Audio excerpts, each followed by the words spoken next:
Good evening, New Bedford Guide. My name is Chris Resendes with The Chris Resendes Show. We still have not come up with a cool name for the show, but I promise you we will. Tonight we have Manuel DeBrito, the Election Commissioner of New Bedford. We'll be discussing Tuesday's election, October 3rd, and we'll have some questions for Manny that he'll be able to answer for us, get everybody ready for the big day. Tonight we also have Joshua Amaral, school committee member. I'll be talking about the state of our schools and some other topics with Josh. And we also bringing in Mike, our resident New Bedford guy. And we're going to be talking about the FBI statistics that were released today. Good news for the city of New Bedford. The crime is down. Whether you want to believe it or not, which some of the viewers had some opinions on it. We're going to discuss those opinions as well as the hard stats and the hard numbers themselves. Numbers do not lie. I'm a man of facts. Manny DeBrito, Election Commissioner. Good evening, Manny. Thank you for being here, bud. How you doing? Thank you for having me. All right. Appreciate it. Big day coming up Tuesday? Huge day for me. It's like my second wedding day, man. Everything's been building up to this. I've been on the job a couple of months, so I'm looking forward to getting this one under my belt. Hopefully no snags along the way, but I'm excited. You're a former New Bedford athlete. Feel the same way? Your first election is a big game? This is actually, I didn't get nervous at games. Whenever I would watch my son play, I'd be nervous. You'd be more nervous watching him play? So nervous watching, because of course you want your kids to be successful. Of course, man, of course. I never got nervous before games, just watching my son play. So, I was telling my wife asked me about the show. She's like, "You nervous again?" Last week. Yeah. I said, when I'm not nervous, you're going to have a problem. Yeah. That means I don't care, And I was nervous again today, and he said, "You're going live," and my whole body shook again. But we're here. Get over it. Yeah. So the election's Tuesday, Manny. October 3rd. Polls open at? Polls open at 7. 7 o'clock? Across the city, 7 to 8 p.m. Okay. Polls will be open and, ready to vote. All right. Do we have any polling places that may have infrastructure problems? Are we looking good for that? The city's all well prepared? All the usual polling places are open. There is some construction going on at Buttonwood, at the warming house, but that's not going to stop voting. Okay. We just want to make sure that that people see that there's construction going on and don't think that voting isn't there. I know people are creatures of habit, so we wanted to really keep it at the same location. Okay. I know that's a really busy polling place. That is actually where I vote myself. So we don't want to make any changes to that. We want people to feel comfortable going out to vote. Perfect. Yeah, I'm a creature of habit myself. I get all screwed up if something changes on me. The littlest thing will throw me right off. We're also talking about Saturday's absentee ballots. You do, as a city, offer a day for absentee ballots. This election, we're doing it on Saturday. This Saturday, and at City Hall only. Is that correct? At City Hall in the elections office from 8 to noon. 8 to noon. We'll be there taking absentee ballots. Tomorrow as well, we're there, and you can come in until noon if you can't make it to vote. You said Tuesday. Tomorrow you can Friday. cast absentee ballots as well? Absentee, yes. Oh, I thought it was only Saturday. We've been taking them for a while, but we will be open in addition on this Saturday. Saturday as well. So all day tomorrow, business hours, regular business hours. 8 to 4. 8 to 4. And then Saturday, guys, till noontime. Yes. New Bedford, don't complain if you don't vote. We have very poor voting numbers in the city. We need to bump up those numbers, as was said in the famous line in Wolf of Wall Street. But get those numbers up, New Bedford. Let's get your voice out there, vote. Let's talk about the elections, Manny. Who's up and what races are being... We're contested in a few different wards, few different races are contested. Mayor has 3 candidates. Okay. So you have Mr. Mayor Mitchell, yes, Charlie Perry, and Mitchell Garner. So there's actually 3 candidates. That one, I think it's an interesting race. Looking at it as a voter, and I think hopefully that drives voters to come out. Ward 1, 7 candidates, I believe. Yes, it's a busy one. 7 candidates, and they're all new. I know you guys had an interview with them. Most of them you hadn't come through. Standard times, everyone, and it's really important for voters to get to know these people because they are new and know who their counselors are. Ward 2, that was formerly held by, or was held right now by Steve Martins, who had been there for a long time and did a great job, is open. I believe there are 3 candidates there. Ward 4 has 3 candidates. three strong candidates. 4, 5 has multiple candidates. So, we're looking at some wards having some really interesting races. I think they're all great people. I get a chance to meet all these people, coming through the office. So I get to meet a lot of individuals that maybe I might never have came across. And they've all come in and treated my office with respect and come in, and I'm just hoping the best of luck for all of them. Clean race, clean campaign, and we're all in it for the betterment of New Bedford. I have not seen much mudslinging in this election. You read the headlines, you don't really see much of it going on. It seems like everybody's playing nice, the way it should be. I'm a firm believer in respect. You can have your opinion. You and I met each other a few minutes ago. Like I said, I ran into you before. I can sit down with you and I can tell you're the same type of guy. Well, you just got to have respect for each other. Exactly. Sit down, you're going to have your disagreements, and being in now the elections commissioner, politics, politics is where people just always seem to bump heads. It's really new for me. I was never a politics guy. I come from finance. Yep. But I've been heavily involved in New Bedford. Yes. Coaching and mentoring. So I just love the city. So, when I had this opportunity to be part of, not only the future, but the present and what's going on now, it's such a draw. Yeah, there's so many talented people. Like I said, there's no mudslinging because I think they're all, kind-hearted people, good people that care about the city. So Awesome. I think the city definitely benefits when that happens. Awesome. Anything you want to add to, to the show? Any ideas, thoughts, or anything that will help the voters get out on Tuesday, and tomorrow and Saturday for the absentee? Exactly. Like you said, just get out and vote. Let's, make some noise. Be heard. Everyone says, "Oh, my vote doesn't count. My vote doesn't count." It counts. It absolutely counts. We actually had a comment. What we do on this show, sorry to interrupt, is we have a live stream, and we take in questions as we do it. Now, Nydia Yella, our first commenter, vote for what? Vote for what? Vote for what? I'm not sure if she. Yeah. I think I know what she was getting to. Why vote? Yeah. What you're talking about? Well, vote for the city. Vote for yourself. Vote for your kids. Vote for your grandkids. Vote for the future. That's a poor attitude.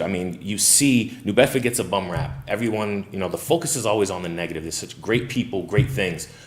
Do we need to fix some things? Yes. And the only way we can affect change is through voting. Our little piece, our little promise to America, really, it's our civic duty. It is, absolutely. Get out there, vote, be active in your community. Everybody wants change. Everybody, but no one, not everybody will step up and help affect that change. And it can be something really, really simple, really, really small. Just caring. Yes. Just caring. Yeah. And, being respectful to your neighbor. Exactly. Things actually start at a grassroots level, local level, and that's how you affect change on a greater scale. It starts here, though. It starts at home first, and then, it can only build from there. So I guess I'm getting good at this politics thing because I'm starting to sound like a politician. No. Gosh, you know what? To be a good politician is to just, the way I feel, is to just be from the heart and just literally don't just say things that are going to make people say, "Oh, that's great," because people are already sick of that BS. Yeah. Talk from the heart, talk simple, keep it simple, and just state what people want. Yes. People want a safe community. People want a good public school. Yes. People want good tax rates, and people want work. Very true. Everybody that's a good person wants a good family life, wants a good job, and doesn't want to pay the government. We all have to. It's part of life. Death and taxes is guaranteed. But we can do things as a community, as voters, to keep your tax rate down, to keep your community safe. When you speak, like we're going through the kneeling during the national anthem, man, that's cool and all, but what are you doing on election day? What are you doing prior to voting? Exactly. What are you doing for candidates that are going to make this change? You can do, like a lot of these football players, that's their right. That's what I believe in. Mm-hmm. Would I stand 100%? I'm standing every single time, not even once. Even if I'm dying, I'm standing. I served. I have friends who served, and I still respect plenty who served. I do understand the gripe, and I do understand the issues. Of course. What I don't understand is take your fight to where it's actually going to make a difference, man. Exactly. Take it to the polls. Take it to the street. Help out your community. and make a difference. Just don't be a polarizer. I'm going to kneel. Half of those guys didn't even know why they were kneeling, man. And you discuss it, and then you got guys saying, oh, it's unconstitutional to be told not to. Man, don't get stupid. Just do your job as a leader. Take care of your community where you come from, and you'll be good.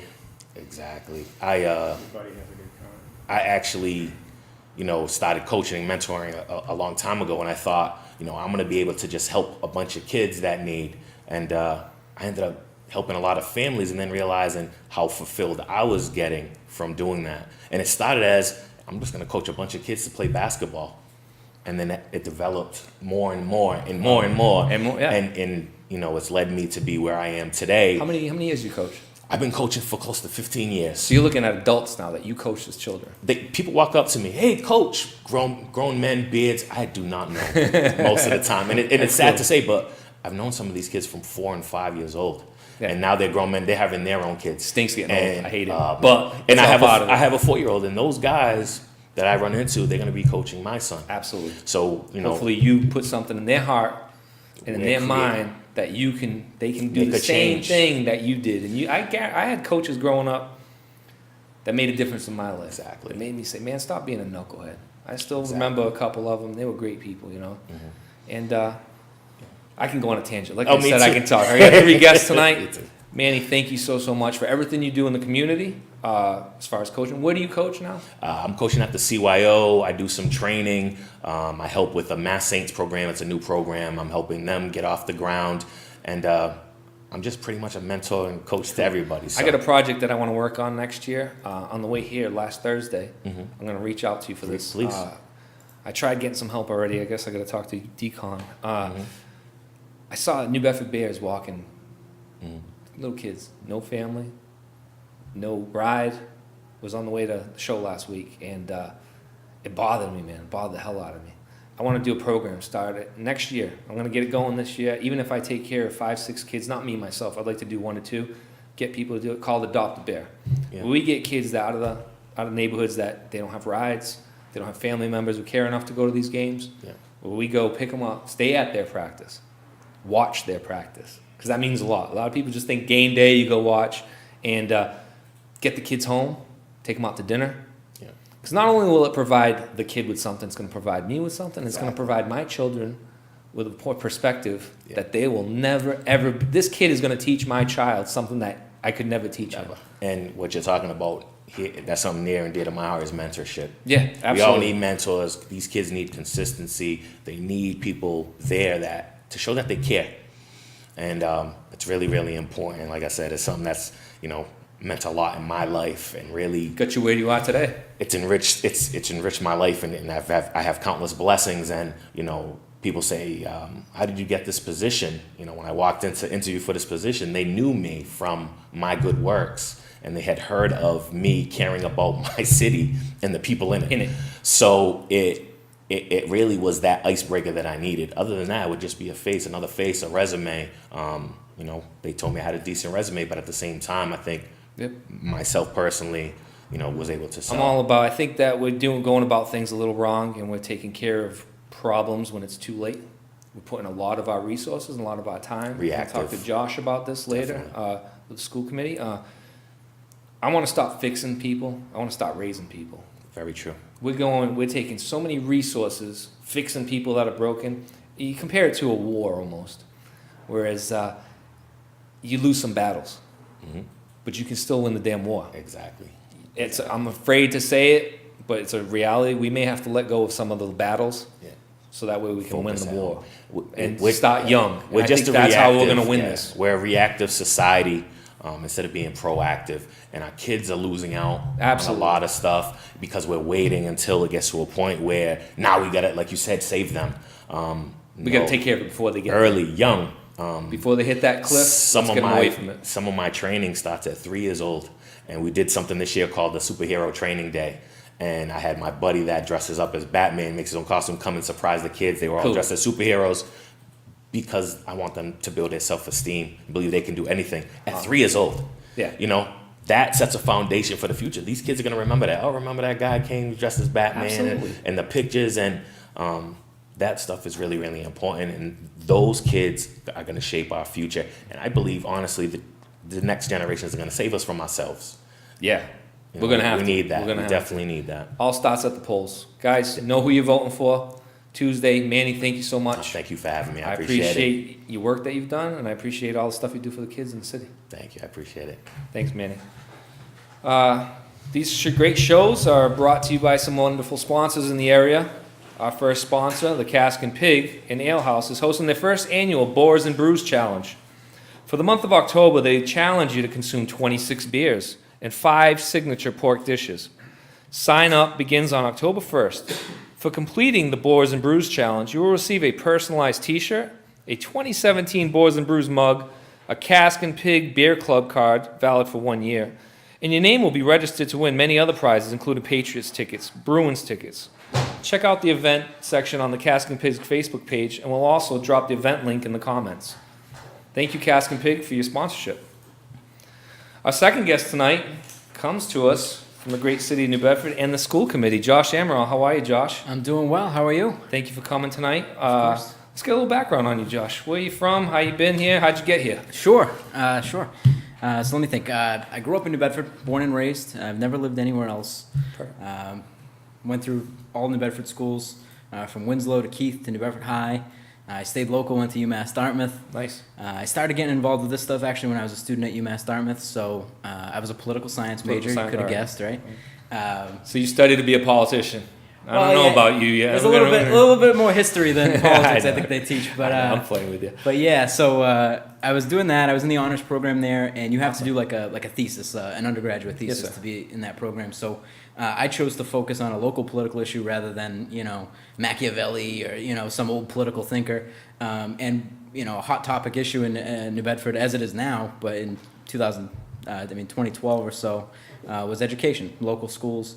There was some turnover at the superintendent level, a new mayor coming in at that time. Yes, you did. A hot topic. So I started going to school committee meetings, and then I kind of learned there were some vacancies coming on the school committee, and I thought to myself, I think I could probably do that, and there's not a lot of youth voice on the committee, so as a recent former student, I thought I had something to offer doing that. So now I've been on the school committee for almost 4 years, and I can't believe it's gone by that fast. It's in a flash. Time flies. Start having kids, and you'll see how time really flies. I can imagine. Yeah, I can imagine. Yeah, gosh, it seems like days are hours long. If I tell my wife, man, I could use 5 more hours a day. I'm learning now. So when I was elected, I was just a student. I worked part-time. Yes. Now, I've got a career. I've got a job where I'm pretty busy. I work at Pace downtown here in New Bedford. Yep. Mostly in the fuel assistance program, some in agency administration, and the workload of that, plus the school committee, plus home life, family life, keeping all that good. Oh yeah. It definitely takes up a lot of time. So keeping all that good is the key word. For sure. All right. Hey, let's talk about the state of our education system right now. Our funding. Are we doing well funding wise? Are we getting enough federal assistance? Do you find that we can be applying for other programs? Yeah, so I was happy to see this as a topic you wanted to discuss because it's an issue that's near and dear to me. I'm sort of like the broken record around here that talks about this. I've done a lot of advocacy at the state level on it as well. Schools are funded in Massachusetts through a formula at the state level. Mm-hmm. And that formula was created in the early 90s, so about 1993. So we're coming up on 25 years of that formula, and it's not keeping up with the cost of education. So there are health insurance costs that are projected in there. There's special education costs that are projected in there. Well, if you follow this stuff at all, you know that special education, health insurance costs have skyrocketed over the last 25 years. Yes. So some estimates have New Bedford as underfunded by $20 to $40 million by the state. So 85% of New Bedford school funding comes from the state, 15% is local taxpayers. So yeah, there's some federal grants too, like Title I.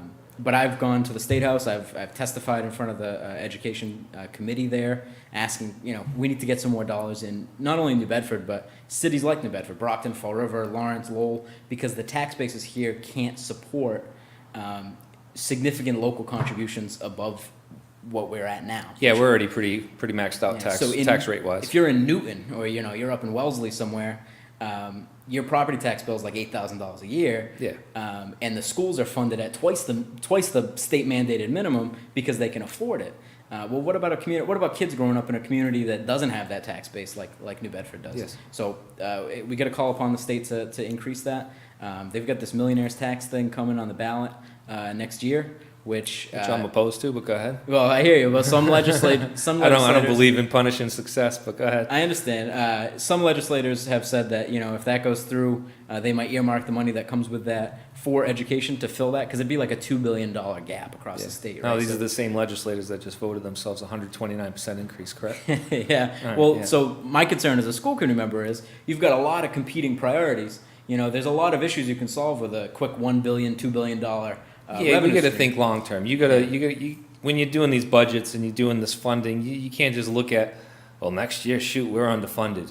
I mean, as politicians and these guys that just voted themselves a raise that I just talked about, they knew that hard times were here. Yeah. And they still didn't care. I mean, they knew 5 years from now what the outlook is. They know 10 years from now. That's how it works. I guess now's a good time to point out that the school committee is a unpaid volunteer gig, right? Yeah, you're good, man. You're good. I would have brought that up anyway. Don't worry about it. As far as the funding goes, I mean, you can look at it the way you're looking at it. And are you the only one advocating for this stuff, or is there other school committee members? Is the mayor up there with you? There have been others. Yeah, the mayor's certainly advocated for more funding as well. We've passed some resolutions as a committee. We've tried to get more active. We've tried to lead the effort in passing resolutions so we can get letters up to the State House, get letters up to the feds. Okay. Just let them know how things are going in New Bedford. All the stuff that we could be doing that, unfortunately, because of money, we can't. Can't do. Yeah. Well, money's the root of all evil, and money makes things go around. So we gotta figure out a way to tighten this up. There's no other ways to slice the doll that we have now. Basically, there's no corners we can cut right now as far as what we have in New Bedford currently to make the dollar last longer. Well, I mean, the school department is pretty lean. We go through this budget process every year, and the ending is always really rough because you're chopping all this stuff that you need. You need new computers, you need better internet connection, you need these textbooks, you need to have a school that isn't in total disrepair, right? Yeah. But we don't get a lot of that stuff in there. And I know a lot of people talk about high salaries for administrators and things like that. And I'm sympathetic to that because I'm not making six figures, right? So yes. I wish I was. At the same time, that's the market for some of these positions. So if you want the best, and you're going to go out and hire the best, sometimes that's what you're paying for. Yeah. Every year in the budget process, I do ask for us to get a comparison of what we're spending on administration versus other similar districts like Fall River, Brockton, Perfect, et cetera. yeah. I know Brockton's in disarray right now as far as budget-wise. They had to let right before the school year. Yeah, they had massive layoffs. Yeah, we were able to avoid that. And when you compare New Bedford to, say, Brockton, we spend much less money on general administration, salaries and things like that for central office administrators. And we're talking about districts that are, Brockton's, I guess, slightly bigger, but... it's similar. Yeah, but we spend probably, up 60-70% of what they do. Going hand in hand with the topic, we're dealing with classroom sizes. I've reached out to the union prior to interviewing you. I've reached out to several teachers. Classroom sizes are crazy right now. We're talking in the 30s. Yeah, I heard recently at Normandin School, they've got classes that are up that way. 35, 37 kids. It's insane. It should not be happening. And we're also dealing with, you brought up Normandin. We're talking about Normandin being the same size as the other two middle schools, and Roosevelt's significantly lower in attendees. Oh, yeah. What are we doing to fix that? Is there a way that we can distribute students across evenly to help this problem out? Yeah, well, people don't like to talk about redistricting schools because traditionally one school feeds into another, and that's the way it's been for 50 years, right? But we can make changes. We do have to have those conversations. I think Normandin right now is around 1,200 to 1,300 students. Yes. You've got Roosevelt that's around 700, 800, and you've got Keith that I think is around 1,000 right now. Yeah. So there's a clear disparity. You're looking at 30 some odd percent and higher at one school than the other. You would think Normandin and Roosevelt have kind of that Route 18 corridor connecting them, So yes. It wouldn't be too we can make it work to slice it a little differently. I mean, even if you got to start the school day a little later to make it happen. Well, so one of the things we changed... There's actually studies that show that a later school day would help the student. That. Yeah, if there's a few districts in Massachusetts that are switching over to that. Yeah. One of the things we did change is at Normandin this last year, we changed... I think it was Carlos Pacheco Elementary School fed into Normandin before. Now it feeds into Keith. We redrew some of those. Some of the elementary school wise. But we accepted students that... we removed... We didn't apply that to students who had siblings. So if you're an incoming 6th grader to Normandin, Yep. We might have moved you to Keith, but if you've got an older sibling that goes to Normandin, we let you continue to go there because we want to keep families together. And some combination of that, we actually added students to Normandin instead of subtracting, which was the goal. So the school committee hasn't really formally been briefed on that. I've just learned through this, through the grapevine, through teachers that I talked to, through the union Yep. and other representatives, and we have to do something about it. So I'll be asking the questions of our administration. Yeah, I mean, hopefully- that's a huge difference between, you're talking 500 and 200 and then 300. For so, sure. And yeah. historically, the school committee's advocated for class sizes that are under 25, certainly under 30. So to hear that it's over 30, that's not a good environment. Yeah, for learning. I think 25 has been known as the sweet spot in this day and age. Yeah, I mean, you'd love to have less, but You're not going to get less. So but you just hope you don't have more. more than 25. Yeah. I think the sweet spot would probably be 15, 16, but Yeah, 18. yeah, is, the you know, boil over point, when you start getting over 25, that's just crazy. particularly when you look at the needs of the students that are in a class, if We you've do, got- that's the next topic, If you've got a 30-person honors class, that's a lot of work, but it might be well kept. If you've Yeah. got students who have English language needs, students who have special education needs, Yeah. you bundle all those kids together in a class, and now as a teacher, it's You're- like you're yeah. spinning 10 plates. You're just trying to figure out how you can. There's no way a teacher manage. could do their job when you're doing that. With the amount of students, and then to add to the issue, we're throwing in English as a second language into regular classrooms. You're talking about students that can't speak a lick of English being thrown in these 30-plus classrooms. Yeah. Then you're having a teacher, in order to communicate, they're having to use Google Translate back and forth on a laptop in the middle of 30 other kids. So Yeah. for me to I could show you, we can play a little experiment right now. If I was to just ask you your name and where you're from and what your age is, and then for you to respond, you're talking about 4.5 minutes probably. Right. What are the kids doing 4.5 minutes, the other 32 kids? Well, that's the thing. Especially if you're dealing with kids that have other needs, Well, we'll and call it. as a teacher, right, you're asked to manage these other 32 kids Yeah. just as effectively as you are doing this individualized attention with one. So it's really a impossible feat. It's right? impossible. All right. I'm glad you understand that and you see that. Yeah, just to give some context, though, the English being taught in the classrooms to all students, even those who don't speak English necessarily, was something I think that started out in California and made its way this way. There was a ballot question, so this became a law that you couldn't do it any other way. You couldn't do bilingual. This is the class for Spanish kids. And that was because of I think a fear of discrimination and things Yes, like that, right? understood. Now, that's recently been Struck changed down. by the legislature. So For good reason. yeah, well, I think that Yeah. if you've got a student that's coming here at 13 or 14 years old from Central America, It's unfair to everybody. yeah, well, even that student, I mean, I think we can catch you up to speed on the English part first, teach Absolutely. you in your language so you're keeping up with your peers. Absolutely. I And mean, we can still integrate you into the classes. That's still the goal, but let's catch everybody up to speed first. you're going to find, I talked to Brian Gomes about this, that, when he grew up, he came at a time where immigration was huge in the Portuguese and Creole culture. My mom came at that time as well. And my mom was actually started at, I think, 2 grades under where she belonged, and then she stayed alone, and then she graduated high school. She ended up graduating earlier. I think she graduated at 16 and a half, 17, because she was that more advanced at the time. And you're going to find a lot of these kids that are advanced, but they're getting pushed aside now because they just kind of, oh, gosh, hold on, Yeah.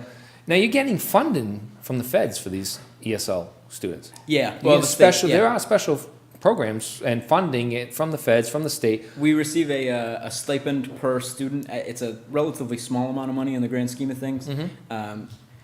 We've been able to identify those students a lot better than we had in years past. Okay. So we've seen an influx of like 2,500 of these students. It's not like they weren't here before. We just didn't identify them properly. Okay. So now that they're identified, we're able to capture the revenue that goes with that, and we're able to hire the teachers that specialize in teaching those students that way. So we've been able to get those English language teachers, the SEI endorsed teachers, and make that work a little bit better. So I think we've got 16 of those teachers now, whereas before we had 0 or a handful. Is the goal to get more? Or Yeah, I think we could use probably in the 30s, but Yeah. we've added a few positions every year for the last few years. Now, this money is being, especially this stipend, is there a way to just strictly keep these kids like we discussed? Now that they're getting the special money for it, just, hey man, keep these kids all in one little group for now until they can grow enough in the English language Not in math, not in science, because They can handle it, they're yeah. probably there already. Agreed. Yeah, I mean- think since the legislation just passed recently, last couple So months. there's changes to be made. I think that the Department of Education in Massachusetts is probably going to interpret that into some kind of guidance for districts. So I wouldn't see anything happen until next year on that. So we're gonna have unions and politicians ironing out a deal, Well, it's more administrative stuff from the state, which is not my favorite which is thing, influenced by unions as but well. Yeah. but we'll deal with it, you know. Yeah. Well, hopefully they get some soldiers in there, otherwise known as teachers, to, a It's major the teachers part that of the make it all input. work. It's the teachers that make Because it all work. they're the ones who are actually, as well as the administrators. Administrators in New Bedford have a tough job. They do. Let's bring up the next topic. We got one guy. Jared Soares states that a later school day will hurt parents. Shaking my head, SMH, dumb idea. I do agree. I have a son that starts class at 9. We had to make special arrangements for him. Again, we made special arrangements. We made it happen. Yeah. It wasn't easy. Of course. When you're dealing with children, you do what you do and you make sacrifices, and it takes a village. Luckily we have some people to Yeah. lean on, and there are programs to get kids to school and early program. I think kids can get to school some early, get schools we breakfast. have an early program, yeah. I mean, we could continue to do that as long, even with the school being delayed. If we I were mean, to move the we're not start talking- times, I think it would be necessary. Yeah, I think when you're talking about a delay, I'm not talking about an hour. Mm-hmm. 20 minutes, half hour would work. You're just talking about the commute from the south end to the north and that extra, Right. the difference. Some of it, I think, would come into play, particularly at the secondary level. So you're talking middle schools and high schools. Yeah. Where, a 17-year-old kid is probably staying up a little bit later than, Yeah. a 7-year-old one, right? So, The issue, like I said, like I Seen that. discussed, we weren't really discussing, because you had already redistricted the elementary schools where they were going. We're not talking about that. We're actually just talking about the middle schools at this point, with the numbers being that Right. far apart. yeah. I have to integrate questions, whether they're good or bad, and ideas. That's part of the show. That's part of the beauty of this platform. I love being here. This is great. It's not only me talking, it's the community talking. We're starting to get more and more involvement, so that's nice. Fantastic, yeah. The next topic, when it comes to the schools, is the PBIS system that New Bedford recently. How long have they been involved? PBIS. Sorry, guys out there that don't know what I'm talking about. It's the Positive Behavior and Intervention and Supports system. It's a proactive method that the schools are now using that supports behavioral and social culture needed for all students. Students are basically rewarded for positive behavior, and inappropriate behaviors that are difficult to change. They're going about it a little differently to correct these behaviors. How's it working? What do you find it to be effective at this point? How long has it been implemented? And we'll get on to that question. Sure. It started with a pilot a few years ago. We tried it in some schools to mixed results. It was expanded to all schools, so this is something that's become an embedded part of the district. Part of it is that the school committee's always staunchly advocated for really prompt, really swift, appropriate disciplinary action so that students in class aren't disrupting other students in class. And at the same time, we want to respect the fact that, it's not great for a student to be suspended for large periods of time. You don't want kids that don't want to be in school To get thrown out. suspended where that's what they want. I right? always found it funny that, when you get caught skipping school, they'd suspend you.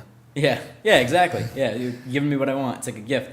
So how do you manage that, right? And many districts across the state, across the country, other providers, whether they're healthcare providers, adults with disabilities types of providers, they've implemented this PBIS model, which reinforces positive behavior and sort of, Yeah. as opposed to being punitive to negative behavior. Yeah. So we've rolled that out in New Bedford. There's been some training for staff. I think we could probably do more to put those tools in people's hands. That's a common theme in education is these fads come and we say that's a great idea. Let's do it. Oh, And we don't fully. We don't fully invest the proper Yeah. research to foresee 10 years from now of doing this. Right. We just look at, hey, this has been working in Cali for 3 years. Let's do it. Yeah, and there's some research that says And this we is just good. discussed something that changed the ESL. Exactly. Yeah, it probably won't be the last time. Yeah. So I believe in the concept. I think it makes sense. The implementation, I think, will continue to need work in New Bedford. I still have concerns about disciplinary issues. About a year ago, we had a lot of talk about Keith. We had a lot of talk about disciplinary issues and how they're being handled across the district. And that'll remain a talking point. I think we're doing a better job of that. Yeah. PBIS helps some. I think some is just, to be honest, freeing up administrators to do the paperwork and manage the work that's behind it. Yep. We've also, again, we've dealt with the state. They've passed some laws about what you can and can't do.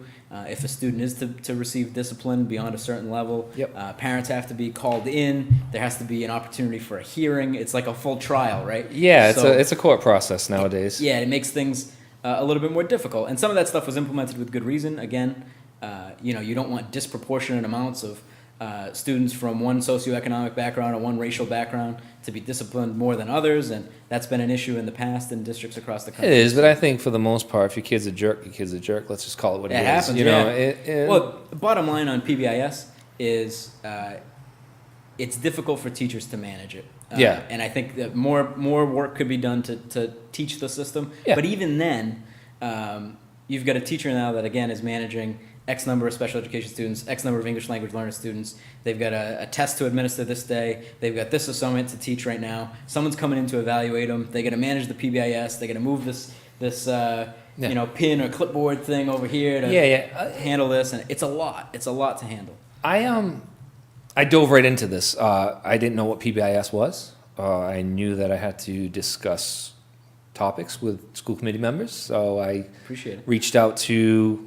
I mean, the schools are a huge part of what I'm trying to drive is positive upbringing rather than fixing when it's too late. Yeah. So looking into this, I mean, I dove into this PBIS. I had no idea what I was talking about. PBS, you know, and I just engulfed myself in it for the past week, trying to learn about it. Addressing it. He thinks this is the election commissioner. Yeah. Oh, really? Yeah, so you have to address that. My expectation, Anthony James Carrera, is it my expectation that any employee of the city... All right, sorry about that, guys. We got dropped somehow. We had some technical difficulties. We were discussing the PBIS system, and at the moment, I was talking about how I kind of engulfed myself in the past week on learning about it, and what I came across were many different misconceptions or what people thought might become of it, and some of the things that was said was PBIS rewards students for what they are supposed to be doing. Basically, like, hey, Ma, I didn't kill anybody today. Good for you. Yeah, I could see that. I mean, it's sort of a snarky take on it, but I think the goal in those situations is you reward the students who are behaving the way that they should, right? So that the students who may not be can learn by example, or they see that this student's being rewarded for doing the appropriate behavior, so that makes them more likely to do it. Good. The next one, PBIS is just a form of bribery. Again, I mean, similar concept, things, right? yeah. I mean, we're trying to do the carrot and the stick thing, yeah. The carrot and the stick is funny because, when I brought up skipping school gets suspended, Mr. Hickey from Dartmouth High School, gosh, he suspended me a few times for skipping school, and he hated every second of it. I remember him. What a good man he was. And he always, Chris, take the dang carrot, And I actually had that carrot in. It's great you remember it too. Yeah. I love that man. What a good man he was. them. I saw him years ago when I worked at the sheriff's office, and he asked me, he goes, "Oh man, I figured I'd see you in pinstripes," joking, of course. He's a great man. We kind of touched upon this, but do you feel like this adds? Now I know this training, and I actually know some of the teachers actually believe in this and are behind this. But do you think that it adds to a plate that's already overflowing for these teachers? It certainly does. It certainly does. Like I said, teaching is often a thankless job, and we're very quick to add more and more responsibilities. Yes. And teaching, I think, has become increasingly difficult. The respect for teachers, just as a society, I think, has declined. You go back a few decades, and the teacher was the master of the classroom. Absolutely. They were in control. They were in charge. Yep. They ran their show. Students needed to learn this, and this, and however you do it, we'll come in June. If all those kids are getting good grades and they learn the material, that's great. Perfect. And since then, I mean, things have taken a turn, and there's endless modification, endless monitoring of classrooms, the proliferation of standardized testing and scores and things, and the importance of that has really grown, and I don't think that's a good thing. So PBIS is just another thing to think about, another thing to be evaluated on, another thing to manage in your classroom. And I'm not saying it doesn't have a purpose. I think when implemented well, I think it's probably good. But I think we have some steps to take to continue to do a better job at that. Perfect. That brings me on to the next topic. Just looking over at the computer. Again, sorry about that. We had a glitch. Third episode, we're going to keep running into these glitches. We're actually getting some studio stuff next episode. I think we're supposed to be this episode, but Amazon and whatnot. I was hoping you guys would catch my good side today, but oh, man, I should have waited till next week. You don't have to worry about it. When you see this dome flashing at you, you have nothing to worry about on your good or bad side. We're going to branch off what you just finished talking about in faculty retention. I mean, we had a great clip from at the school committee last June. Yes. Of some resignations of some really, really talented individuals. Joseph Almeida being one of them. Mr. Almeida, yes. And this guy was nationally known. Award-winning, yeah. He's award-winning. He's something that you want in New Bedford. Yeah. That was a big smack in the face. That was a huge smack in the face to everybody involved. You being part of the school committee. For sure. The administration, the mayor. What are we doing to retain these great teachers? Are we starting to actually, going back to foresight, the next 10 years? Do you have a plan for these teachers besides, hey, we're going to give you 3% a year? Right. You know what I mean? Because you're going to get your cost of living, and that's it. They paid well, but money isn't everything at times. A lot of people have taken pay cuts for sanity. Well, money's great. Everybody wants a raise, but at the same time, I think studies repeatedly show that the stuff that really matters is your job satisfaction, is how you're treated, how you're respected, whether you feel like you're effective and all that. Yep. And I think that's especially true in teaching. A lot of people derive their self-worth from what they're able to do in school. And again, 20 years ago when things were less monitored, it was easy to be, a respected, great teacher. And now it seems like there are always people in your face telling you what you're doing wrong, right? Yeah. So that's a frustrating factor, not just in New Bedford, but everywhere. I think, and from what I hear from teachers in New Bedford, some of those things are worse in New Bedford than they are in other districts. Yes. And that's something we absolutely have to fix. Mr. Almeida, for example, at that meeting I had said afterwards that, and I talk about faculty retention at like every school committee meeting. I'm asking about the vacancies. We tried to get some exit survey data on teachers that are leaving, but that's been inconsistent and not all that valuable to me. Sometimes people leave, with a sour taste in their mouth, so they don't give you the full. Right. Well, or they're just happy to be gone. They don't want to bother with you. Yeah. But Mr. Almeida is a great example where, he's got the pedigree, right, of a great teacher. What you want in the He's city. built all this, right? And we have created an environment that doesn't allow him to thrive. Now, some people would say, well, he's going to fit into the environment you have, right? You're the employer. No. But I don't think we can afford that. I think we have to shift our environment to foster great teachers. So whether that's Mr. Almeida or that's another teacher in the district or wide swaths of teachers, Yep. We've lost a lot of them to surrounding communities like Fairhaven and Dartmouth and Acushnet, right? Yeah. Where maybe they offer a better chance at sanity than we might because we've got more demands. But you know what? We've got students that might have more demands, and we might have a budget that's a little less, and we have to, pinch pennies to make things work. But the kids in New Bedford need a great teacher, I would argue, even more than Dartmouth and Acushnet and Fairhaven and whatever else, Yeah. because our teachers are expected to fill the gaps that sometimes families aren't filling. So we have to keep our teachers here. I'll certainly play a role in doing that in New Bedford. Any ideas, any programs, any thoughts, maybe giving these guys an extra period off here and there, or some comp time each week that they can flex out for an afternoon? Hey, my planning period is on 7th period. Mm-hmm. Hey, man, you know what? Take 7th period, go home. Yeah. Well, I would. Is there anything that we can do to maybe work with the union to renegotiate a contract where you would give these people? You got to think outside of the box here. We have as part of the contract there are, administrative directive and other planning periods, right, that are shared either between teachers and their colleagues or teachers and their principal. And I've said that in the past that if the principal really doesn't have anything to talk about or they want to reward their teachers for some hard work or whatever, just cut that period. Get out of here a little early or even if you run to take off Dunkin' for 20 Donuts or minutes. whatever, right. Yeah, get out, get some fresh air. It's just it's the little things that make people feel appreciated. We could do a better job of that. And I'll add this. I think some of our administration's philosophies don't necessarily align with teaching retention, retaining faculty members. Yep. So I think we have a sort of an obsessive focus about standardized testing and data and collecting data and seeing how this student moves in the test. That's just 2017. That's all we're about, statistics, and it's unfortunate where people become numbers. There's more to a child's education than It's the crazy. measure of a test. It's crazy. I mean, I think it's got a role, but it's gone way above it. Yeah, we've become. I mean, analytics is the forefront of everything. Right. From sports to school Well, to surveillance through the government to everything. You know, it's to put myself in the shoes of a teacher, right? Say I'm a great teacher. Say I'm a Mr. Almeida. I'm a great teacher. I'm in a classroom.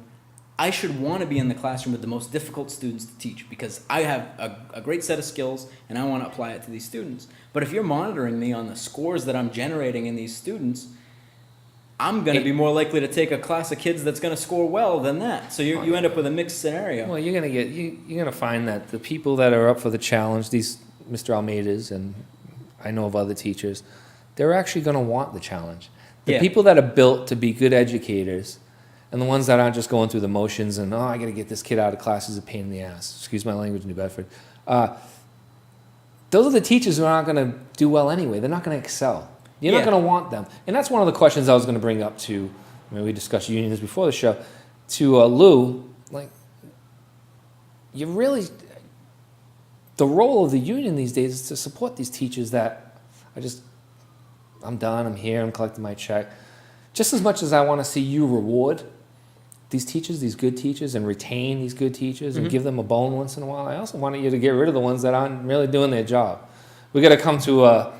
Well, so I'll say this. Massachusetts is not a state that has extraordinary protections for teachers. So if a teacher is truly not performing, Yep. right, they're given some opportunities to improve. And after that, if they're still not getting the job done, and I would dispute, how you're determining whether or not they're getting the job done. Back to numbers. Right? That's Exactly. a different story. But if they're really bad, if an objective observer can look and say, that's not working for us, you can move on from a teacher in Massachusetts. Now, a union has a duty to represent all their members. I know, I'm yeah. They're going to have to represent those folks as well as the best of the best. But you never end up representing the best of the best. You only do to give them their cost of living increase, and that's it. Yeah, well, I believe that an important factor in education, and it's critical in New Bedford, one of the most important issues to improving students' educational attainment is putting them in front of an experienced, a dedicated, a motivated, and a satisfied Innovative. teacher. Innovative is the key. Innovative too. You got to find these guys that are going out, these Almeidas that they're not going through the standard. I think standardization is the pit of society where you're just treating everybody the same. And you're making me teach in a style that's standardized when what I can do on my own might be more effective. Right. Like you're taking away, an arrow out of my quill. Well, and some of these, like MCAS and Park and all this, it's assuming that students are all starting at the same Yeah, no, that doesn't level, happen. and that's not It'd true. be a beautiful thing if it did. Yeah, so there are some tests that measure growth. So doesn't matter where the student starts or where they end. You're just measuring growth. How are they improving? Improving, yeah. And while I'm still a little leery about it because it comes from the same people who created the previous measures, I think that's a better indicator of their success. fix. It's their fix to. Oh, we forgot about that. Well, but part. we gotta keep selling these tests though. Exactly. So let's pivot, right? Yeah. You had touched upon this, where teachers are actually making up for the homes that are less supportive. Mm-hmm. What is the school committee, the town, the cities? What are you guys doing to hold these parents accountable for not being involved with their children? I hate to even put the thought of punishing, and these parents already. Some of these kids are borderline even staying in the house right now. Like DCF is already there and ready to yank them. But we got to address the family involvement. We got to maybe get mentors or something. Like, is there any programs that you can help parents become better parents of school participating children? Like, hey, when they come home, like some things you can provide. Yeah, sure. These parents. Well, we have. I've been talking about this for like 6 years now, right? So from the moment I got involved to now, my thesis at UMass to today. Perfect. We talk about the importance of family involvement, right? I mean, I grew up in a home. We didn't have a lot of money. We didn't have a lot of stuff, but I had grandparents that, were involved in my education. I had parents that would go to the open house, right, which is the beginning steps. Absolutely. And it's unfortunate that we don't have as much of that as we should. At the same time, we can't legislate it, right? So we can't say every parent's got to be there and do all this because it doesn't work. In fact, we find with the disciplinary laws that have been passed, where you have to have a parent come in and do this or that, that it's very difficult to get the parent to come in. And if they do come in, sometimes they're not all that receptive to the principal. They're defending the kid instead of, what my parents would have done, which is yank me by the ear all the way back to the house. So that's a struggle. One of the things the school department's done in that area is we've got a really high-functioning family welcome center that works better with families. We've got a whole host of community partnerships, and every school department has community partners. Yeah. But we've really built that out to do a better job of that, so that we can connect people with the services that they need. We've hired in the recent years wraparound coordinators, a few more school adjustment counselors. We could use probably 20 more of each of those than we have. Back to money. Yeah, but we're there. We're at least implemented some of those concepts so that we can get those families in, we can get them what they need, because every child can learn, every family can be a good family. Sometimes they need the tools, what do they say? You need to do X, Y, and Z before you get a license to, put a strobe light somewhere. Or you have to go before the planning board. You can't license a parent. Yeah, you have to go before the planning board to put anything in the city. It'd be awesome. Hey, I had a few more questions for you, Josh. So I'm going to let you decide my last question. Sure. We're short on time, and I want to get Mike in because we got some good stats for the city of New Bedford, and I think it's positive stories such as crime coming down in New Bedford needs to be discussed. Absolutely. The next couple topics we're going to discuss that you could choose to discuss are Mayor Mitchell pushing for an innovation zone. He did it without any school committee involvement, from what I understand, and the Chamber of Commerce somehow backed him up, whatever the Chamber of Commerce has to do with innovation zones. I have zero idea why. The next one is a dual enrollment program that's currently happening over at Alma Del Mar Charter School and New Bedford High School, where students are taking a couple classes from... Yes, they're leaving the charter school and going to the public school. I see both sides of that one. Yep. And then opioid awareness with the schools. I'll let you choose. Which one of those three topics would you like to discuss? And we'll go from there. Can we do a little bit of a lightning round? No. Well, I'll say this about opioids really briefly. We're embedding some more programming in our schools for the health department. I think he doesn't like direction. Yeah. Your politician's showing. Go ahead. We have some programs embedded now in the health curriculum to try to get more in the hands of students at an early age. Yep. Then I'll touch on the dual enrollment factor, because a lot of that hasn't hit the public waves as much. People know where I stand on the innovation zone, so they don't need to hear from me on that today. Okay. That's well documented. The dual enrollment program between Alma Del Mar and New Bedford High School is something new, something that our administration of the school department had pushed for and had negotiated, I guess, with the Alma Del Mar Charter School. Was the school committee involved in that No, negotiation? so that's a problem that... Was the union involved in that negotiation? No. So no input from committee members nor educators? Now, people generally think that the school committee can do a lot more than it can, that we're responsible for hiring and firing and doing all this and that. We're not. But one of the things we are responsible for is policy, so school department policy. We're also responsible for the budget and facilities and transportation, right? Which involves all these. All of those factors are relevant in Alma Del Mar. So myself and some other school committee members had heard maybe as far back as April that there were some talks in the works between Alma Del Mar and New Bedford High School to do this dual enrollment program, where the Alma Del Mar students will go to New Bedford High, they'll take one class, then they go back to Alma Del Mar. This is something we offer to New Bedford middle schools already. They come to New Bedford High, some take 2, some take 3 classes, then they go back to their 8th grade classrooms at Keith. Well, that's a whole different of course type of thing, where you're getting kids that are advanced into classes where they actually belong. So we would be opening this up to Alma Del Mar, which is an autonomous school district separate from us. But these students that are going, let me just clarify, are New Bedford residents, every single one of them. Yes, with the exception and they are tax-paying New Bedford citizens. Yes. Okay. With the exception of, we did open it, also originally, the district opened it to Acushnet students, because New Bedford High School is a feeder. Acushnet students can choose to go to New Bedford High School. But Acushnet pays the city as well for those students. For those students that choose to enroll, yes. So the strategy, the idea was, this is going to better market New Bedford High School. If we get those kids to go to New Bedford High, they'll see the place, they'll get familiar with it, they'll like it, and then when they choose a high school, they'll be more likely to attend, which I agree with that part. That sounds great to me. It's a recruitment. That's why I said I could see both sides of the argument. That makes sense. And the funding, frankly, that comes from the state that follows those students, I mean, if we could recruit 2 or 3 of them to go to New Bedford High School, that's an economic windfall, right? Because we've already got the school Absolutely. open. We've got that many teachers already. It's just a matter of plugging these kids in. So I think that's a positive. The process to get there was really terrible. So school committee members had heard through the grapevine this was in the works as far back as April. We had asked repeatedly about more information. We had Who asked did to you discuss it. The superintendent and her office. Okay. So we had asked for more information about it. And then once you didn't get it, did you go to the mayor after that? Well, we had brought it up at a school committee meeting finally. So he was and it wasn't on the agenda, but it should have been. And we talked about it, and it moved on to the next school committee meeting. Now this is already in early September, or mid-September, I should say. Once school's already started, the Alma Del Mar students are already attending New Bedford High School. Yeah, it's already happening.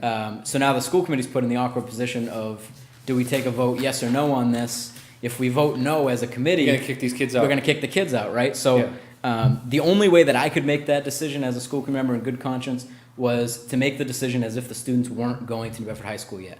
I can't analyze it based on that because I didn't put that situation together, right? Yep. The school committee's authority is to authorize a program to do this or that, to use resources to do this or that. And if you had asked me back in July or August, maybe we could work something out. But once we get to September, frankly, I'm a little insulted that. Yeah, you just threw it on your lap without even, Yeah. here's this, take it. So now the next step, it did pass by the school committee, 3-2 that night. So you're gonna continue to allow this? So it has been continued. How did you vote? I voted no. I voted against it. Against it, okay. Not because I don't agree with the idea in principle. You just don't, because- you didn't like the road they took. And again, we got to figure out the cost sharing and stuff. You know, charter schools are getting a lot of money that, frankly, they siphon from New Bedford public schools in the state. So do you think you Then can we get educate some of those this kids. money back? Is that what you're trying to fight for? So I have asked. We had a policy subcommittee meeting earlier this week, and I asked them to look into, is it possible to have the charter school pay a tuition, or other districts that want to participate pay a tuition into the program? What's the cost of the transportation? What's the cost of the books and the supplies Absolutely, and all yeah. that? Because are those resources supposed to be for New Bedford High students, or can we share them? Is it worth it? What's the trade-off? Yeah, well, being tax-paying families, they're also paying into the city, but you're not getting the funding from the state Right. to make up for the numbers. So I Yeah. see the issue.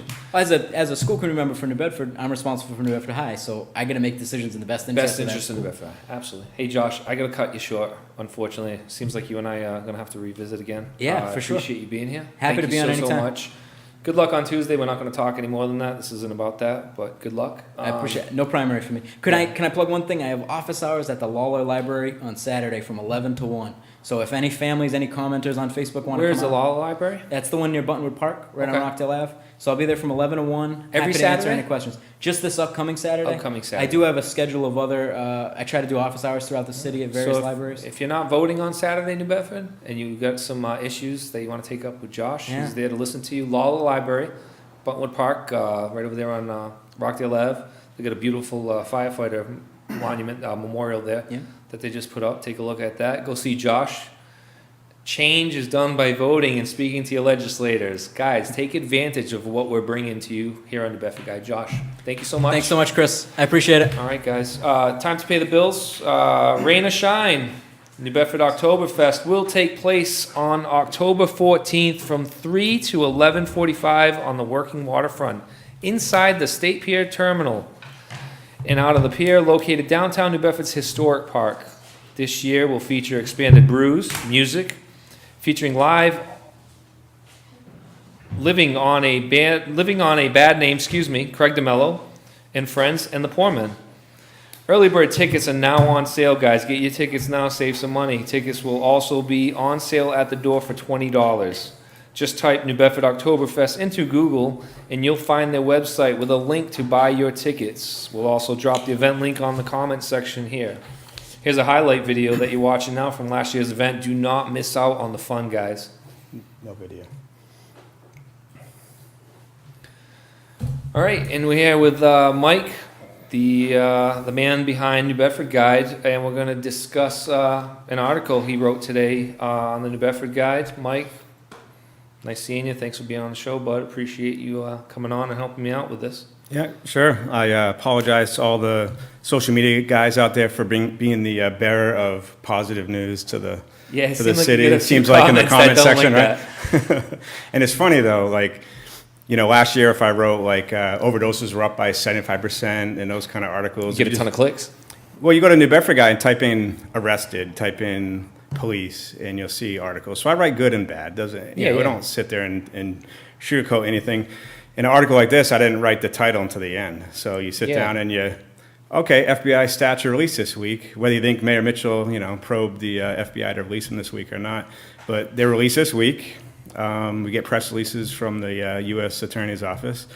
Took a look at it, went through the numbers. Google's a good friend.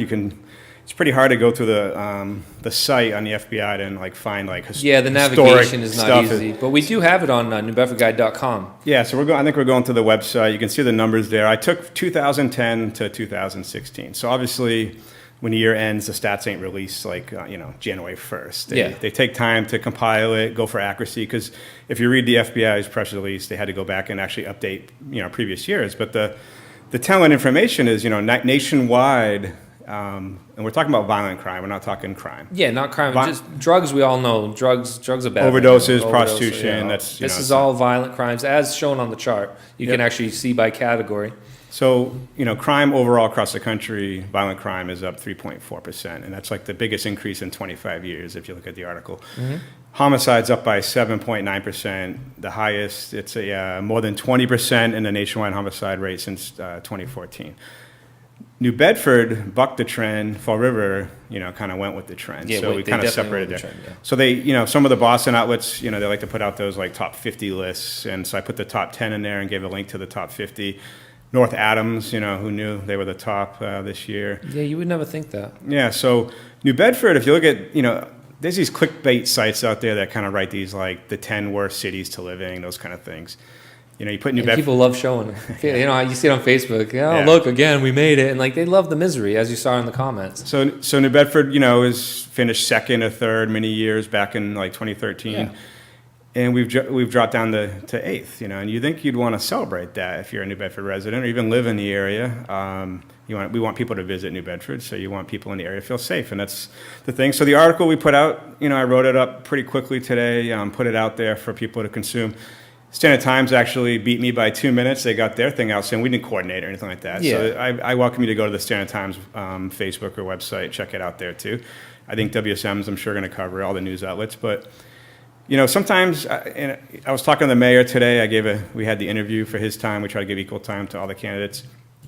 Talk to him, and they're talking about doing some kind of study to see, why the perception of New Bedford has this negative compared to the statistics, and you talk to him, and I was like, you have a lot of Facebook pages out there that are dedicated to New Bedford crime. Yeah. Or crime overall. Fall River does it, Boston, Brockton, there's all these Facebook pages out there. If you subscribe to 7 sites that are dedicated to scanner listening, you think crime is, through the roof. You're going to see 40 posts a day in your Facebook page. You're going to get it. And I understand. And, we have some people that are detractors, and you understand it. If you live on the worst streets, in the city, you probably don't see a reduction in crime. You're looking at Ward 2, places like that. I can understand reading through the comments, you got guys like Carlos, Felix. He lives in the tough part of town, and he's always down there streaming live, and I get it. When you see Clyde in the corner doing his thing, and the prostitution stuff that you always see on the other Facebook pages, I get that. I really do. But you cannot look at these numbers, and the FBI is not trying to get the mayor reelected. The FBI is not trying to get tourists down in New Bedford. They're just putting out numbers that they have and that they were provided. And I could see, being a Dartmouth resident now, I do notice a little bit of change in the way the city, Ward 2 is a tough part of town, and it's going to continue to be a tough part of town. It's going to take a lot of work from within. This administration is already starting to do that to get it to change. But you got to celebrate positivity when it comes, and you just can't always look at the negative side. And this article does show us raw numbers and proof that something's working. Some of the comments are, if you read into the about section, the FBI will tell you kind of how they come up with the numbers. Of course, it's relying on the police departments to report. The FBI is not coming in and collecting data every day and heading back to Washington, D.C. They're asking the police department to report this stuff. And some of the detractors will say, is the police department reporting accuracy? Look, I have no reason to think the police are going to fudge numbers or who would ever, I don't think any of these things are going on. They're reporting the numbers. I think if you live in a bad neighborhood, you're not seeing a decrease. But if you live in, the whole as a city, you're seeing a decrease. And, if you bury down to the numbers, the one that surprised me the most was, so in 2013, the FBI statistics that they collect, they redefine what rape was. It used to be called, in the statistics, forcible rape. Yeah. Now, I put the definition in there. They're talking about pretty much Any anything. sexual violent act. In New Bedford, in the last, went from 100, I think it was down to like 68, and now to like 86 now down 31. to 31, right? So they actually broadened the definition of rape to include more, and our numbers went now down. our numbers still So went you down. got to ask, like, the places like the Women's Center and those kind of places, they must be doing some kind of impact in the city of New Bedford. Yes, Like, it's having something. And the other thing is, okay, another distractor will tell you that, oh, less people are reporting crime. Are you telling me less people reporting crime in 2016 than 2013? Or No, there was- because the stop snitching stuff was really hardcore in New Yeah. Bedford back in 10, 11, 12, and 13. It kind of chilled out since then, which we're going to actually talk about here Yeah. soon. And I'm going to talk to the police chief. We'll probably bring him on next week at 1 o'clock on Thursday. Talk to Chief Cordero. And, the idea of reporting anonymously crime, taking, control of your neighborhood. It's debatable if you think the police are getting out of their cars more, walking around. But I think potentially, I don't think the judges are taking care of the crime. I mean, if you talk to most people, like today we posted an article where a offender was, took 10 times to break into houses, and the judge finally gave him like 7 to 9 years. The kid that was out on bail in Fairhaven. Yeah, so you get Sold dope, got arrested, out on bail. Sold dope, Third got time. arrested, out on bail, and now he did it again. Yeah, so clearly I don't think the judges at the district level are really doing the job as, you talk to federal, I think federal do a pretty good job, but the district judges, and you talk to a lot of people, they'll tell you it's because they don't live here. Yeah. They're imported in from other parts of the state, they sit on the bench in New Bedford, and they go home to their community, they don't really, they're A lot of the releasing guys people from back Dartmouth, into. Westport, and the Cape. So credit due, the police are doing a great job. Yeah, well, I'm gonna, these people that are saying, oh, are they underreporting? I've actually reached out to the New Bedford Police Union, and we're gonna have them on, and we're gonna see if they're being directed by the administration to overlook some of these things and kind of fudge the numbers. I am gonna look into that. Yeah, do I that. mean, I've already reached out to them. I reached out to them today because of this, and I want to see, like, are you being told to not report certain crimes by? I talked to the sheriff about this a few episodes ago, where the chief's becoming politicians and, following mayoral decisions and administrative decisions in that town or city. And I want to see if this is being passed down. I want to hear that, just like I've been talking to the educators before I talk to Josh, I want to talk to these police officers. And then I'm going to go back and ask the mayor, and I'm going to go back and I'm going to ask the police chief, what's going on? Are we doing stuff? Are these numbers accurate? And if so, great, congratulations, and we're happy. I don't want to disprove them at all. That's not my goal, but I just want to disprove the thought that the numbers are being fudged. That's my ultimate goal, because I want this light to keep shining on New Bedford that, hey, we're getting better, because we need it to get better. Sure, and if there are, some of the increases, vehicle theft up 12%, arson up 15%. We have the potential serial arsonists out there this summer. You have been reporting. There's no doubt in my mind. Which we reported when that happened, Yeah. and you put the numbers together, it happens at the same window, same kind of area, that kind of stuff. So there are some, numbers that the police look at and got to focus, but the real crime that is serious is homicide, aggravated assaults, and rape. And Well, right now we're tied for 2014 at 3, and we still got a couple months to go. So let's just pray And, that I know we the stay there. 2015 numbers was 5, because I remember that, so Yeah. we don't need FBI to tell me that. And I have put in a request to chief police to say why is the 2015 numbers, doesn't mean it's not out there, it's just on the They didn't put it out FBI's there. website. Yeah, they didn't So put it out there. I'm trying to get those numbers so I can come up in a follow-up update, hopefully Perfect. next week, that's gonna show you the numbers, but really, from 2014 to 2016, 15 is important but not as relevant when you're showing the numbers over 2 years. Yeah. And there's a decline, overall. Arson kind of stayed the same over the years, but, and I would say, again, and I wrote an article on this, it's kind of funny, is like, the snitching. I wrote an article to define what snitching is, You Yeah. talk to people of, I say, okay, let me explain what snitching is. You're in the Goodfellas movie, Joe Pesci, Yeah. you get pinched by the FBI, you've been doing crime for 30 years, and you snitch on your friends to get lesser time. Together, that's snitching. That's I'm with snitching, you. right? But you looking out your kitchen window, While seeing you're a raising guy, your children. yeah, you look out your kitchen window and someone's stealing a car, and you're like, well, it's not my business, I don't snitch. Well, matter of time, it's going to be you, the victim. No, that's and- not. See, I've actually had this discussion. As you know, I work for the court system. I do interact sometimes with 10, 14 guys at a time during my workday. probationers. I take out work crews to do work, and and throughout the day during break we get to discuss things. And I did bring that up to them, the whole snitching thing, and a lot of them understand it. They get it. Hey man, if you're just a regular civilian, you're supposed to call the police. You're supposed to be a good citizen. But if you're in the game, selling drugs or committing these crimes and you're telling on each other, that's snitching. And a lot of them get that, and a lot of them see that. I think it's more of the youth that need to get that pushed on them, the whole stop snitching thing. I think that the older guys get it, you know what I mean? And it's guys with kids that see it. I don't want my kid to grow up like me. I just saw the article in the comment section. Click on it. I put the FBI stats, a link to every single year. You can go over it. I even put the 2015 year where there's void. It's funny, you hit Control F and you type New Bedford and it's not there. So we're trying to figure out that. So they're there. So go check it out yourself. And like you said, you're your own man. You're going to look into it. You don't need me to, tell you what to do. You can look at that and come back and report on it. If we find there's disparities in the numbers, we'll report that and put that out there. Absolutely. You stay on task and you stay on top of things. Anything else?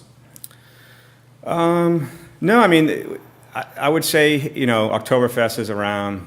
Yeah, I was going to hit up all sponsors. Sponsors are a great thing to take a look at. Oktoberfest, we go every year. We cover it. I can't wait. We'll put the link in It's a there. fun time. Cask and Pig's a great place. Mario from Pasta House, opened up, support that. They used to be Trio and it failed because people didn't visit enough. Mario put a lot of money into that. A lot of people don't realize Mario didn't rent that place. Mario bought that place, and he put a lot of money into it, and the effort's there, and he's doing a great job over there. And at some point, once we get our studio all fixed up, I spoke with you about it. We're going to do some live streaming, guys. You want your business spotlighted on our show? We can do that. We're going to run ads, Cask and Pig. We're doing Oktoberfest. We can actually record at your business soon. We'll be doing that pretty shortly at some places. And you'll get a lot of views. New Bedford Guide is growing, and this platform is ahead of its time. And I thank you for the opportunity. Yeah, and I'll end real quick with you can read New Bedford Guide in almost 100 languages. So you go to New Bedford Guide, bottom right, there's a Google Translate button. So anyone in the Spanish community, Portuguese community that doesn't speak fluent, English, we're one of the few sites that you can translate, especially news sites around here. I think we're the only site. On New Bedford Guide. No, NewBedfordGuide.com. Okay, yep. Facebook has their own translator. Yeah. So any of this stuff that you want to share with your Portuguese grandmother or aunt or your Hispanic sister-in-law, or your Creole father, you can translate. That's a good option to have. A lot of this local stuff that you can talk about at the dinner table. Try to sit at the dinner table with your family. That's another thing, guys. Eat dinner with your family. Raise your kids. Kiss them at night, and be there for them. Thanks everybody for watching. Another great show this week. I felt we had some good guests. Loved having Manny DeBrito on. That's a guy right there that, born and raised in the city, has made difference in a lot of children's lives, and now he's doing something to make a difference in the community by making sure that you get out and vote and do it comfortably. Also, thank you to Josh Amaral, and again, our sponsors, Oktoberfest New Bedford and the Cask and Pig. Thank you, Mario. Thank you, Oktoberfest. Have a great night. Thank you, Mike, for your input and this great story on crime being down in New Bedford. Yep, tune in next week, 7 o'clock. 7 o'clock. Every Thursday, we will come up with a name. Guys, in the comments, call it the Shiny Head Show, whatever you want to call it. Let's get this Chris Resendes show out, and let's get a cool name for the show. I love the input, and I appreciate your viewership and your time. Have a great night, guys, and I'll see you next Thursday.